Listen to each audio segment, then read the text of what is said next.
Halo, nama saya Laude Hartanto. Saya bekerja sebagai Senior Vice President di MTech Group yang in charge untuk aset dan divisi TV, SCTV, Indosiar, juga digital, baik KMK Online maupun BBM. Oke Mas, thank you buat intronya. Sekarang lebih tanya lebih in general. Sekarang lu kan udah ngurusin semua MTech dan KMK-nya juga gitu. So, artinya kesibukannya lebih ke mana sih? Alhamdulillah, karena memang performance dari KMK Online selama 2 tahun terakhir itu cukup, ya bisa dibilang luar biasa dibanding dengan publisher atau media yang lain. Akhirnya di bulan Mei kemarin saya dapat challenge untuk masuk membantu divisi TV, SCTV dan Indosiar. Jadi kalau ditanya memang fokus dari saya, jam kerja saya memang mostly akan 70-30 atau 60-40 compare antara TV dan digital. Of course, sebagai solution provider, semuanya tetap saya harus keep up di dalam radar saya, baik dari sisi knowledge mengenai TV maupun digital. Dan untuk KMK Online sendiri dibanding grup media yang lainnya, kita tahu di Indonesia banyak banget grup digital media. Diferensiasinya, boldnya KMK itu apa sih?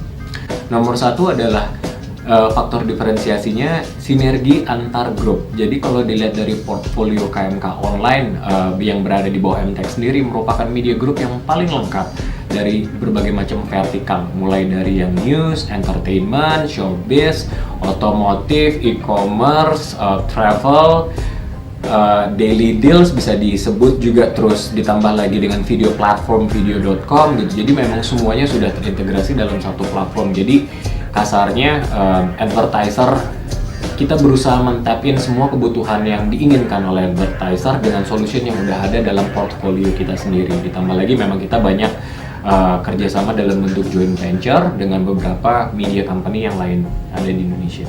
Gimana mengintegrate content business to be like O2O business, one stop shopping service mungkin? Kuncinya sih cuma dua, relevan dan juga reliant. Jadi memang dalam dunia digital itu nomor satu yang paling penting adalah size. Seperti kita lihat Google dan Facebook itu size-nya mereka kan luar biasa. Ini juga yang kepingin MTech Vision sebagai perusahaan digital kedepannya gitu. Dengan size yang semakin besar ini kita bisa memberikan solution kepada advertiser yang relevan dan juga reliant juga. Jadi semua iklan kasarnya yang akan ditampilkan kepada audiens yang datang ke digital kita, ke aset digital kita, itu semuanya fit in dengan karakter personal yang nantinya juga akan memberikan value added bagi advertiser itu sendiri dari sisi performance maupun KPI yang sudah di-set. Kita tahu juga BBM license-nya adalah milik MTech sekarang. Nah, gimana nge-integrate yang tadi Mas bilang antara digital media, e-commerce dan lain-lain, dan BBM itu jadi sebagai apa? Membuat BBM yang goes beyond messaging juga. Jadi memang platform messaging itu sekarang sudah mulai ditinggalkan kalau kita nggak berusaha keep up dengan apa yang dibutuhkan oleh audiens kita. Again, nomor satu dalam dunia digital yang paling penting adalah size. Gimana kita bisa menjadi size yang besar, artinya konten-konten yang akan di-push ke dalam BBM akan menjadi lebih banyak lagi dan lebih personalized. Ditambah lagi memang kekuatan MTech itu sendiri kan teman-teman juga mungkin tahu, konten yang kita punya itu banyak sekali. Inventory dari CCTV aja kita punya mungkin sekitar 50 tahun, 25 tahun SCTV dan 25 tahun Indosiar. Tambah lagi konten-konten baru yang ada di Liputan 6, Bintang, Bola, video yang kita juga kerjasama dengan konten-konten partner. Nah, key-nya setelah nomor 2 adalah memprovide solution atau konten yang paling personalized, paling rich di Indonesia. Jadi memang kita akan push semua journey dari pengguna BBM itu untuk bisa mendapatkan konten yang paling relevan dari dia, itu ada semua di BBM. Bayangin kalau misalnya dalam satu chat platform seperti BBM, teman-teman udah bisa booking tiket, belanja online di bukalapak.com, beli pulsa, ngecek BPJS-nya juga, mau ngecek rumah juga bisa, mau baca sosial media, mau baca Liputan 6 mengenai news juga bisa, mau nonton live streaming di SCTV di Indosiar juga bisa. Jadi memang kita akan memposisikan BBM ini sebagai super apps di Indonesia ke depannya. Kalau ngomongin SCTV di Indosiar, orang udah tahu lah podcast. Tapi yang mungkin agak blurry, ini video ini mau dijadiin apa sih? peran video ini di semua ekosistem Amtech tuh gimana dan seperti apa? Kalau teman-teman perhatikan, di konten di video.com itu sangat personalized atau sangat Indonesia banget. Jadi memang nggak banyak konten-konten Indonesia di misalnya kayak di platform video yang lain gitu. Nah, ini merupakan faktor diferensiator dari si video.com itu sendiri. Mostly konten yang ada di dalam video.com itu adalah konten-konten yang sangat Indonesia. Teman-teman mungkin bisa lihat juga bahwa konten-konten yang ada di SCTV dan Indosiar tidak akan ditemukan dalam durasi yang panjang itu di platform video yang lain. Jadi cuma bisa ada di video.com. Ditambah lagi memang kita juga kerjasama dengan beberapa multi-channel network dan juga content provider seperti selebgram atau YouTubers juga, mereka juga kita gandeng juga dan memberikan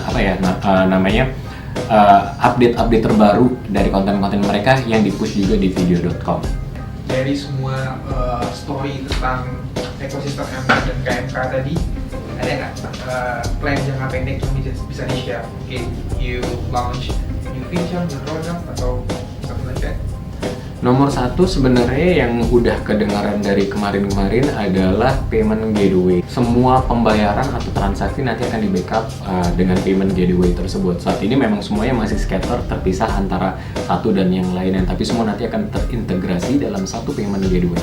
Bayangin semuanya bisa dilakukan mengenai yang berkaitan dengan transaksi pembayaran, bisa dilakukan di BBM juga. Untuk Mas Laudy sendiri, prediksi bisnis media 5 tahun lagi tuh kayak gimana sih? Karena kita tahu sekarang orang masih banyak isu tentang fraud, fake, tentang gimana measurement, attribution, dan lain-lain gitu. Sebenarnya kalau dari sisi media, media adalah bagian yang akan tetap diuntungkan, karena biar gimana pun platform terbesar di dunia pun seperti Facebook dan Google, mereka nggak memproduce yang namanya konten. Konten hanya dimiliki oleh tim media. Unfortunately, sebenarnya ini sesuatu yang harus dipercayai dan diyakini dan dipegang teguh oleh setiap media company di Indonesia. Kita punya sesuatu yang mereka nggak punya, which is we can producing content, good and reliable content. Kan kalau misalnya ngobrolin mengenai konten, definitely kalau ngomongin publisher, ngomongin TV station, konten-konten yang kita punya sudah pasti brand safety kan gitu. Nah, ini kedepannya saya juga ingin sharing ke teman-teman yang lain juga. Sepertinya kita memang udah harus membuat semacam aliansi bahwa kita tuh punya sesuatu yang platform internasional itu nggak punya. Tolong jadikan itu sebagai kartu as kita ketika kita bernegosiasi dengan mereka. Mereka bisa bilang bahwa reach-nya mereka besar, teknologinya juga bagus gitu, tapi kan mereka nggak pernah bisa memproduce konten, nggak akan pernah bisa memproduce konten yang reliable dan relevan buat audiensnya mereka sendiri selain kita gitu. Jadi ya bagi saya prediksi mengenai bisnis media ke depannya sepertinya sudah akan kelihatan, karena memang platform internasional macam Google ataupun Facebook sudah berkali-kali meng-approach kita gimana caranya konten-konten yang kita punya itu eksklusif untuk bisa di-push ke tempat mereka, which bagi saya itu merupakan pisau yang bermata dua. Karena satu sisi mereka bisa menggaranti menggaranti revenue, tapi di sisi lain itu adalah the last resortnya dari sebuah media atau publishing company. Jadi ya memang kita harus pintar-pintar ngejagain itu semua supaya nanti itu bisa menjadi aset yang jangka panjang buat kedepannya, buat kita semua. Kalau Mas Laudy sendiri ngelihat idealnya atau nggak tahu masa depan untuk advertising itu akan berubah seperti apa sih? Kalau dilihat sebenarnya native advertising itu udah menjadi semacam rising star di tahun ini gitu. Cuman memang ternyata ini mungkin lebih kepada mindset dari advertiser itu sendiri. Mereka lebih convinced kalau mereka bisa ngelihat iklannya.